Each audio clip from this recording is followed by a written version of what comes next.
সেটার পূরণ করছি।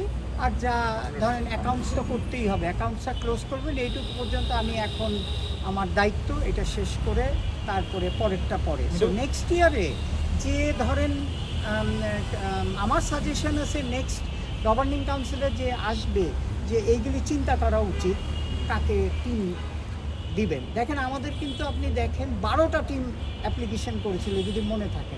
প্রথমে 2 কোটি টাকাই অনেকে দেয়নি, 5টা টিম দিয়েছিল, পরে 6টা টিম হয়েছিল। সো আমরা যথাসাধ্য চেষ্টা করেছি যে এরকম মানে অবস্থায় না পড়ি, কিন্তু তারপরেও এবার এরকম সমস্যা হয়েছে, কিন্তু অল্প হয়েছে, ঢাকা নিয়ে শুধু হয়েছে। সো ঢাকাটা সর্ট আউট করে থাকলে শেষ করে ফেললেও আমরা মনে করি যে at least we are successful. Bank গ্যারান্টিটা যে ভাঙাচ্ছেন ঢাকা ক্যাপিটালসের সাথে, এটা নিশ্চয়ই জানে তারা, তাদের পক্ষ থেকে কোনো কিছু এসেছে কিনা? তারা এখনও বলছে, আমাকে আজকেও টেলিফোন করেছিল, তারা বলতেছে যে আমরা টাকা দিয়ে দিচ্ছি, আপনি একটু আমাকে সময় দেন। আমি আমার আর সময় দেওয়ার আমার ক্ষমতা নাই সময় দেওয়ার। আপনি যদি টাকা দিয়ে দেন তাহলে এই টাকা যেটা ব্যাংক দিবে রিফান্ড করে দেবো আমরা। ভাই, রংপুর রাজশাহী যেমন ভালো ফ্র্যাঞ্চাইজি, তাদের সুনাম আছে, অতীতে তো এরকম টিম ছিল যারা এরকম সুনাম বজায় রেখেছে, বিভিন্ন কারণে হয়তো বা তারা নেই বা আসতে পারছে না।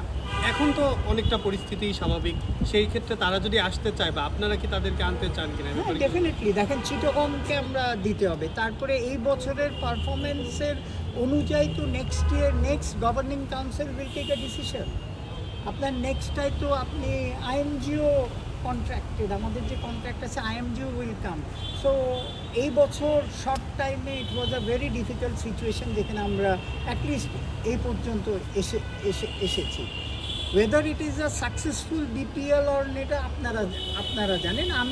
আমার মানদণ্ড হচ্ছে যে আমি এবার রিপোর্টিং, এটার এগেনস্টে রিপোর্টিং, বিপিএলের রিপোর্টিং কম হয়েছে, ধরেন কোনো অ্যান্টি করাপশনের ব্যাপারে, তারপরে এই যে টাকার ব্যাপারেও তো আমরা এখন সর্ট আউট হয়ে যাচ্ছে। সো নেক্সট উইক থেকে আপনারা কেউ বলতে পারবে না যে টাকা বাকি আছে।